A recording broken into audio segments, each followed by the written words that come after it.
আসসালামু আলাইকুম রহমতুল্লাহ। দপ্তরবিহীন উপদেষ্টা মাহফুজ আলমের বক্তব্যে বা ফেসবুক পোস্টের এটা স্পষ্ট হয় যে এতদিন যত মব জাস্টিস হয়েছে, এতদিন যত ভাঙচুর হয়েছে, লুটপাট হয়েছে, এতদিন যে অরাজকতা সৃষ্টি হয়েছে 5ই আগস্টের পরে, সেখানে বর্তমান সরকারের সম্মতি ছিল। সেটা ওনার ফেসবুক পোস্টের বিশ্লেষণ করলে আপনারা বুঝতে পারবেন। আমি আপনাদেরকে পড়ে শোনাচ্ছি, তাহলে বুঝতে পারবেন। অভ্যুত্থানের পক্ষে হলে মব করা বন্ধ করেন, আর যদি মব করেন মানে এই যে অভ্যুত্থানের পক্ষে হলে মব করা বন্ধ করেন। তো এতদিন যে মব করছে উনি একথা বলেননি। 32 নম্বর ভাঙা শেষ, সারা বাংলাদেশের এমপি মন্ত্রী নেতাদের ঘরবাড়ি লুটপাট ভাঙচুর মানে অগ্নিসংযোগ ঘটানো শেষ, এখন উনি এই কথা বলছে। আর যদি মব করেন তাহলে আপনাদেরও ডেভিল হিসাবে ট্রিট করা হবে। তাহলে এর আগে যে মব করছে সেটা কি জায়েজ হয়ে গেল? এর আগে যে মবগুলো করছে সেজন্য ওরা ডেভিল হয়নি?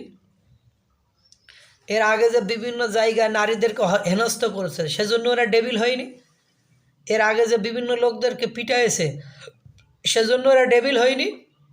এখন আপনি শেষ নির্দেশনা দিচ্ছেন, তার মানে কি আপনি এতদিন তাদের মানে সাথে ছিলেন, আপনি তাদেরকে সম্মতি দিয়েছেন, আপনি তাদেরকে এই কাজ করতে উদ্বুদ্ধ করেছেন। তা না হলে আজকে এই কথা বলবেন কেন?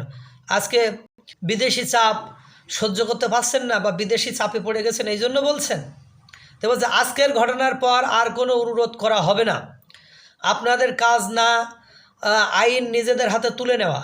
এ কথা তো ওই যে মব জাস্টিসের নাম করে যারা ওরা অপকর্ম করে সেটা প্রথম দিন থেকেই তো এ কথা বলেছেন। তাহলে আমরা বাংলাদেশের আমাদের এই ঘাম শ্রম ঘাম কষ্টের টাকা দিয়ে এই পুলিশ, এই আনসার, এই বিডিবি, এই আর্মি, এই বিডিআর এগুলো কেন রাখছি আমরা?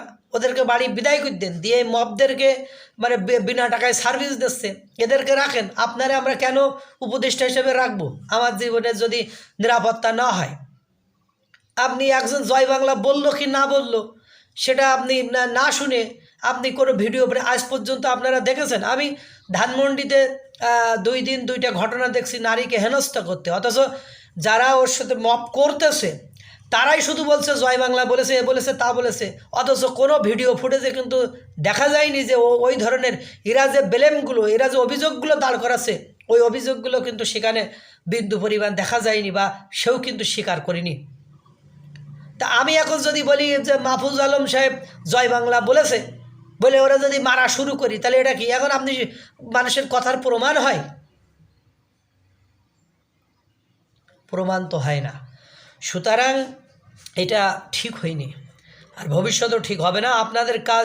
এবার বলছে কথিত আন্দোলন আর মবের মহড়া আমরা এখন থেকে শক্ত হাতে মোকাবেলা করব। রাষ্ট্রকে ওয়াকাত জোগাড় এবং ব্যর্থ প্রমাণের চেষ্টা করা হলে এক বিন্দু ছাড় দেওয়া হবে না। তৌহিদি জনতা, আপনারা 1.5 দশক পরে শান্তিতে ধর্ম সংস্কৃতি পালনের সুযোগ পেয়েছেন। আপনাদের অহমিকা কিংবা উগ্রতা আপনাদের সে শান্তি বিনষ্টের কারণ হতে যাচ্ছে। এই যে আগের যে মানুষ ওরা আগের সরকারের আমলে স্বৈরাচার হলেও শান্তিতে ধর্ম আর সংস্কৃতি পালনের কোনো মানে বাধাগ্রস্ত করেনি, শুধু বাধাগ্রস্ত করেছে এই অহমিকা আর উগ্রতাকে। এখন আপনি যেটাকে বাধাগ্রস্ত করতে চাচ্ছেন ওইটাকেই তারা বাধাগ্রস্ত করেছে। কারণ ব্যালেন্স করে থাকলে আগের সরকার এতগুলো মসজিদ করলো কেন করলো? যদি ইসলাম ধর্মের প্রতি তার ভালোবাসা না থাকে তাহলে এটা কেন করলো? এই উগ্রতা, এই অহমিকা আপনি যেমন বাধাগ্রস্ত করতেছেন, আমরা বাংলাদেশের বিভিন্ন স্থানে দেখতেছি বিএনপির মানে নেতারা বিভিন্ন জায়গায় ওয়াজ মাহফিলও বাধা দিচ্ছে। কেন দিচ্ছে? এখন আপনার কথা হলো আমরা বা সাধারণ মানুষরা যদি জামাতের বড় নেতার বিরুদ্ধে মানে ওরা যেভাবে মানে ল্যাঙ্গুয়েজ ইউজ করে যে একদল খেয়ে গেছে আর একদল এসে খাবে, এই ধরনের শব্দ যদি বলি বা আমরা আরও যদি নোংরা নোংরা কথা বলি, আমাদের পিঠে চামড়া থাকবে না, এটা মানুষ জানে। তো এই উগ্রতা, এই হিংস্রতা এগুলো তো মানে এগুলো আপনি বন্ধ করেন। এগুলো বন্ধ করতে গেলে দেখবেনই যে আপনার বিরুদ্ধেই ওরা আন্দোলনে নামছে। ওয়েট অ্যান্ড সি, দেখেন না? আমরা ওই যে মোস্তফা সরোয়ার ফারুকি বলছিল যে ক্ষমতায় যাওয়ার আগে ফেসবুকে ইউটিউবে খুব সমালোচনা করতাম, এখন বুঝছি যে যত সমালোচনা করা যত সহজ, কাজ করা অত সহজ নয়।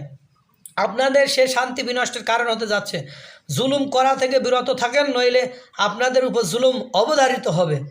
মানে যা হওয়ার সেটা তো হয়ে গিয়েছে, মানে ঘটনা তো মানে যা মারা সেটা তো মারা হয়ে গিয়েছে, সেটার রেজাল্ট কতদূর যে দাঁড়ায় আল্লাহই ভালো জানে। মানে লা তাজলিমুনা ওয়ালা তুজলামুনা, মানে জুলুম করবেন না, জুলুমের শিকারও হবেন না, এটাই আপনাদের কাছে শেষ অনুরোধ। তার মানে উনি ওয়ার্নিং দিচ্ছেন যে এতদিন তোমাদেরকে আশ্রয় প্রশ্রয় দিয়েছি, ভবিষ্যতে আর এরম করবে না, করলে বলে তোমরা বিপদগ্রস্ত হয়ে যাবে, আমরা তোমাদের আর সাপোর্ট টাপোর্ট দেবো না।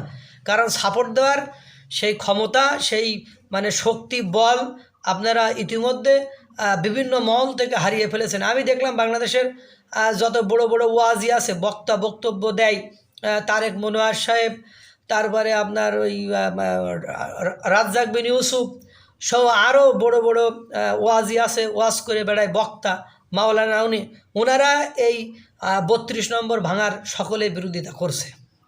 আমার কথা এটা নয়, শোনেন, এটা কথা আছে, ভাবিয়া করিও কাজ, করিয়া ভাবিও না।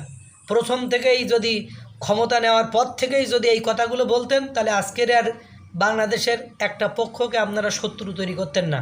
আপনারা মনের অজান্তে কোটি কোটি শত্রু তৈরি করে ফেলছেন, যে শত্রুদের চাপে আপনারা পিষ্ট হয়ে যাবেন একসময়। যেমন আওয়ামী লীগ ওই যে গোপন শত্রুদের ঘায়ে নিঃশেষ হয়ে গেছে, আপনারাও ঠিক ইতিমধ্যে 6 মাসে অনেক কিছু করে ফেলছেন, যেটা আপনাদের চারিপাশে থাকা লোকজন বা আপনাদের ভেতরে যে ভয় কাজ করছে, সেই ভয়ের কারণে আপনারা উপলব্ধি করতে পারছেন না। এখনও মানবিক হন, এখনও একটু বুদ্ধি শুদ্ধি দিয়ে কাজ করার চেষ্টা করেন, তাহলে জাতিও ভালো থাকবে, আপনারাও ভালো থাকবেন, দেশও ভালো থাকবে। আল্লাহ তাআলা সকলকে ভালো রাখুক, সুস্থ রাখুক। আসসালামু আলাইকুম ওয়া রাহমাতুল্লাহ।